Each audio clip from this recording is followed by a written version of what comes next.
नमस्कार, टीवी9 पंजाब हरियाणा हिमाचल देख रहे हैं आप। मैं हूं आपके साथ सिमरन कौर। इवनिंग न्यूज़ लाइव में आपका स्वागत है। सब तो पहला गल करते हैं पंजाब दी। मुख मंत्री भगवंत मान अज करनाटक पहुंचे, जिथे कर्नाटक च होने वालियां विधान सभा चोणां लई पार्टी का प्रचार किया। मान ने इस मौके कर्नाटक के पार्टी वर्करां दे नाल रोड शो किया ते ट्विटर ते खुशी जाहिर करदे लिखिया कि कर्नाटक दे रोन विखे पार्टी उम्मीदवारां दे हक च चोण प्रचार किया। वेख के खुशी हुंदी है कि इनकलाब दी रफ्तार देश च तेजी नाल अपना पसारा कर रही है। बहुत छेती ही आम आदमी पार्टी पूरे देश वासियां दी पसंदीदा पार्टी बन के उभरेगी। मान ते सत्कार ते प्यार देने लई बहुत बहुत धन्यवाद। कांग्रेस वाले तो अपने दफ्तर के आगे एक फट्टा लगा लें, बोर्ड लगा लें कि यहाँ पर लोगों द्वारा चुने हुए विधायक बेचे जाते हैं। भाजपा खरीद के ले जाती है उनको। तो भाई साहब अरविंद केजरीवाल जी, उन्होंने पार्टी बनाई, दिल्ली में स्कूलों, सरकारी स्कूलों का कायापलट, ऐसे शानदार स्कूल है दिल्ली में। बच्चे सरकारी स्कूल में पढ़ के डीसी, कलेक्टर बन रहे हैं, जज बन रहे हैं, बड़े वकील बन रहे हैं, बड़े बड़े वकील सरकारी स्कूलों में। आपके बच्चे क्यों नहीं बन रहे? अच्छी हो, नेताओं की नीयत अच्छी हो। राष्ट्रपति द्रौपदी मुर्मू अपने 4 दिवसीय प्रवास पर मंगलवार को शिमला पहुंची। मशोबरा स्थित कल्याणी हेलीपैड पर राज्यपाल शिव प्रताप शुक्ला और मुख्यमंत्री सुखविंदर सिंह सुक्खू ने राष्ट्रपति का स्वागत किया। राष्ट्रपति के साथ उनके परिजन भी उपस्थित रहे। इस अवसर पर हिमाचल प्रदेश विधानसभा के अध्यक्ष कुलदीप सिंह पठानिया, राष्ट्रपति के दौरे के लिए मिनिस्टर इनोवेटिंग शिक्षा मंत्री रोहित ठाकुर, ट्रैक से लेफ्टिनेंट जनरल JS संधू, मुख्य सचिव प्रबोध सक्सेना, पुलिस महानिदेशक संजय कुंडू, सचिव सामान्य प्रशासन भरत खेड़ा और प्रदेश सरकार के अन्य वरिष्ठ अधिकारी उपस्थित रहे। कोई राष्ट्रपति से सनावड़ा में बनाए गए ट्यूलिप गार्डन का उद्घाटन भी करवाया गया और पूरे गार्डन का निरीक्षण भी किया। राष्ट्रपति 4 दिन तक शिमला में ही रहेंगी और 19 अप्रैल को विश्वविद्यालय के दीक्षांत समारोह में शिरकत करेंगी। उनके दौरे को लेकर सुरक्षा के कड़े इंतजाम किए गए हैं। शिमला शहर से लेकर चरावड़ा तक जगह जगह पुलिस के जवान तैनात हैं। विश्वविद्यालय की तरफ जाने वाली सड़कों पर यातायात पूरी तरह से बंद कर दिया गया है। आम आदमी पार्टी के लोकसभा सांसद सुशील गुप्ता ने कैंट के PWD रेस्ट हाउस में पत्रकारों से बातचीत की और केजरीवाल पर CBI कार्रवाई के विरोध में आप कार्यकर्ताओं के प्रदर्शन को लेकर बड़ी बात कही। उन्होंने कहा कि CBI ने एक झूठे मामले में रविवार को आम आदमी पार्टी के राष्ट्रीय संयोजक अरविंद केजरीवाल से 9.5 घंटे पूछताछ की, जबकि ऐसा कोई मामला ही नहीं है। इसके विरोध में हरियाणा के आप कार्यकर्ता दिल्ली में शांतिपूर्ण प्रदर्शन करने पहुंचे तो मोदी सरकार ने दिल्ली पुलिस के साथ मिलकर उनके शांतिपूर्ण प्रदर्शन को कुचलने का प्रयास किया। संयोजक अरविंद केजरीवाल जी को CBI ने नोटिस देकर बुलाया। लगभग 9.5 घंटे पूछताछ की, 56 क्वेश्चन पूछे। आम आदमी पार्टी हर जगह संवैधानिक संस्थाओं का सम्मान करती है, परंतु भारतीय जनता पार्टी उनका गलत इस्तेमाल करती है, उसका राजनीतिक इस्तेमाल करती है, राजनीति से प्रेरित दुर्भावना का इस्तेमाल करती है। कल अरविंद केजरीवाल जी के प्रति जो दिल के अंदर प्यार रखते हैं लोग, उन्होंने शांतिपूर्ण प्रदर्शन पूरे हिंदुस्तान के अंदर किया। दिल्ली के अंदर हजारों कार्यकर्ताओं को गिरफ्तार कर लिया गया।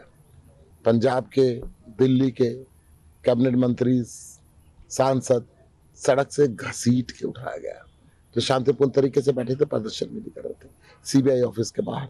तो ये लोकतंत्र का जो गला घोटा जा रहा है, इसके हम प्रश्न करते हैं। उनका कहना कि जब कुछ किया ही नहीं, जब भ्रष्ट ही नहीं है, तो फिर किस चीज से डर, किस चीज से? हम कब मना कर रहे हैं साहब? केजरीवाल जी ने काम जाएंगे, पहले नोटिस आया, पहली बार गए, 9.5 घंटे तक पूछताछ की, परंतु संविधान ने अधिकार दिया प्रदर्शन करने का शांतिपूर्ण, उसको क्यों क्रैश किया जा रहा है? उस लोकतंत्र की आवाज को क्यों दबाया जा रहा है? हम ये कह रहे हैं। और जब कोई केस ही नहीं है, झूठा, फर्जी, कोई शराब घोटाला नहीं है, शराब घोटाले की बात कर रही है। शराब घोटाला होता तो गुजरात के अंदर पकड़ते ना, शराबबंदी में सबसे ज्यादा शराब बिकती है। हरियाणा के अंदर आते, जहाँ पे लॉकडाउन के दौरान गोडाउन लूटते हैं और अवैध शराब से लोग मरते हैं, परंतु नहीं। हरियाणा के करनाल में एक दर्दनाक हादसा हो गया। मंगलवार तड़के 3:30 बजे शिव शक्ति राइस मिल की 3 मंजिला इमारत ढह गई। इसके मलबे में दबकर 4 मजदूरों की मौत की खबर है, जबकि 20 से 25 मजदूर मलबे में दबकर जख्मी हुए हैं। मौके पर मौजूद लोगों ने बताया कि 120 मजदूरों ने खिड़कियों से कूदकर अपनी जान बचाई। तरावड़ी की शिव शक्ति राइस मिल की इस इमारत में करीब 200 मजदूर रहा करते थे। इनमें से कुछ रात को काम करने के लिए बाहर गए हुए थे, बाकी इमारत में ही सो रहे थे। एनडीआरएफ और पुलिस की टीमों का रेस्क्यू ऑपरेशन 7 घंटे चला और दबे हुए मजदूरों को बाहर निकाला गया। हमारे पास में सूचना मिली कि रात को 3 बजे के आसपास यहाँ पे एक 3 स्टोरी बिल्डिंग थी, जो कि यहाँ पे जो इनकी लोकल जो लेबर थी वो रहती थी, तो वो जो स्ट्रक्चर है वो कहीं ना कहीं कोलैप्स हुआ है। और इसके बाद में हमारे टोटल जो इंजर्ड जो व्यक्ति है उनकी संख्या 20 है। सभी की हमने जो मेडिकल केयर फैसिलिटीज़ है उनको सभी रिस्पेक्टिव इंस्टीट्यूशंस में हमने एडमिट करवा दिया है और उनकी देखरेख करी जा रही है। इसके अलावा 4 ऐसे व्यक्ति पाए गए जिनकी मौके पे मौत हो गई है।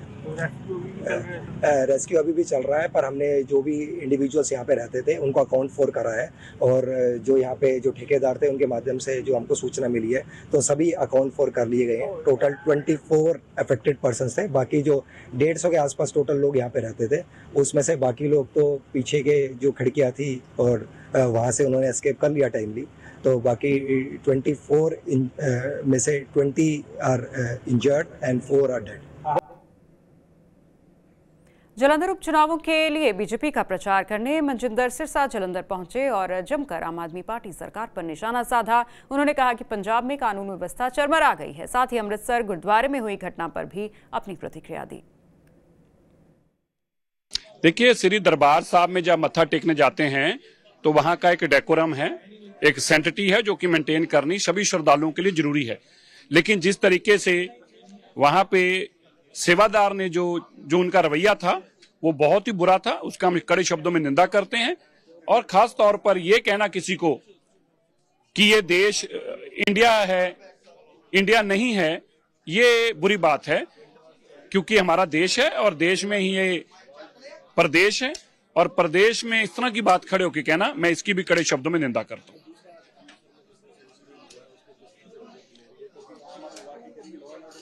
देखिए, लॉ एंड ऑर्डर के हालात हैं कि बड़े से बड़े सिंगर मारे गए, बड़े से बड़े खिलाड़ी मारे गए, लगातार निरंतर कत्लेआम हो रहे हैं। बीजेपी के वर्कर पहले मारे गए, ओहदेदार मारे गए, और अब हमारे एक सीनियर लीडर जो कि एससी विंग से हैं उनके ऊपर एक कातिलाना हमला हुआ है।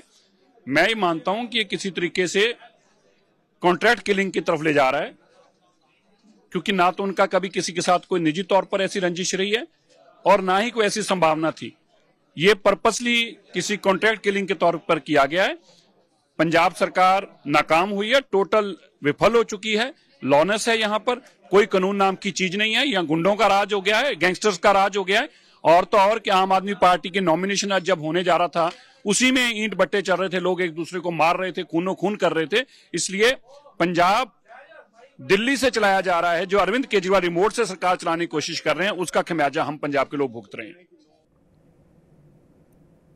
जम्मू के कठुआ जिले के लोहाई मल्हार गांव की छोटी बच्ची सीरत नाज, जिसके एक वीडियो वायरल होने के बाद अपने स्कूल के हालात की तरफ उसने पीएम मोदी का ध्यान खींचा और मरम्मत करवाने का आग्रह किया। ये आपको सीरत के स्कूल लिए चलते हैं तो ये स्कूल की तस्वीरें आप देख रहे हैं जहां छोटी सीरत पढ़ती है। सीरत ने कहा कि वो चाहती हैं कि जिस सरकारी हाई स्कूल में वो पढ़ती हैं उसको अपग्रेड करने के लिए प्रशासन आवश्यक कदम उठाए। 3री क्लास में पढ़ने वाली नन्ही सीरत एक साधारण परिवार से आती है। उसके पिता मजदूर हैं। लोहाई के इस सरकारी हाई स्कूल में दूर दराज के पहाड़ी गांव से करीब 300 छात्र पढ़ने आते हैं। वायरल वीडियो में नन्ही सीरत ने पीएम मोदी से अपने स्कूल पर ध्यान देने और उनके साथी सहयोगियों के लिए एक नया स्कूल बनवाने का आग्रह किया था। सर, हमारा स्कूल भी बहुत टूट गया था।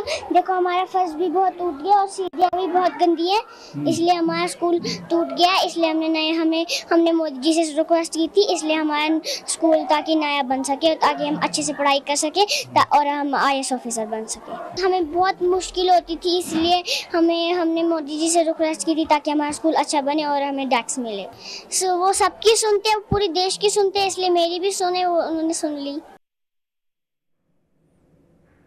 इन दिनों उत्तर भारत में गर्मी अपना प्रचंड रूप दिखा रही है, जिस कारण कई राज्यों में गर्मी के कारण तापमान बढ़ गया है। खासतौर पर मैदानी इलाके गर्मी की चपेट में आ गए हैं, लेकिन धरती का स्वर्ग कहे जाने वाले कश्मीर में ऐसी बर्फबारी हो रही है कि हर किसी का मन ललचा जाएगा। मौसम विभाग का अनुमान है कि मैदानी इलाकों को भी इस बर्फबारी की वजह से कुछ राहत मिलेगी। जम्मू कश्मीर में विदेशी आतंकियों की संख्या स्थानीय चरमपंथियों से ज्यादा है। इसका खुलासा जम्मू कश्मीर की सुरक्षा पर हाल ही में गृह मंत्रालय की एक मीटिंग में किया गया। इसका मतलब है कि कश्मीरी युवा अब इस मिलिटेंसी से दूर जा रहे हैं। यही वजह है कि विदेशी मिलिटेंटों की संख्या यहां ज्यादा है। बीते वर्षों में इस ट्रेंड में काफी बदलाव हुआ था। इस सुरक्षा समीक्षा बैठक में सूत्रों के अनुसार जम्मू कश्मीर में कुल 137 मिलिटेंट ही बचे हुए हैं और इनमें विदेशी मिलिटेंट्स की संख्या 90 है, जबकि स्थानीय 47 हैं। सूत्रों के अनुसार सुरक्षा एजेंसियों द्वारा साझा की गई विदेशी मिलिटेंट्स की संख्या में जैश-ए-मोहम्मद और लश्कर-ए-तौयबा शामिल हैं। तो इवनिंग न्यूज लाइव में फिलहाल इतना ही। इसी के साथ हमें दीजिए इजाजत और अपने राज्य की हर खबर पर नजर बनाए रखने के लिए सब्सक्राइब करें TV9 का डिजिटल प्लेटफॉर्म। नमस्कार।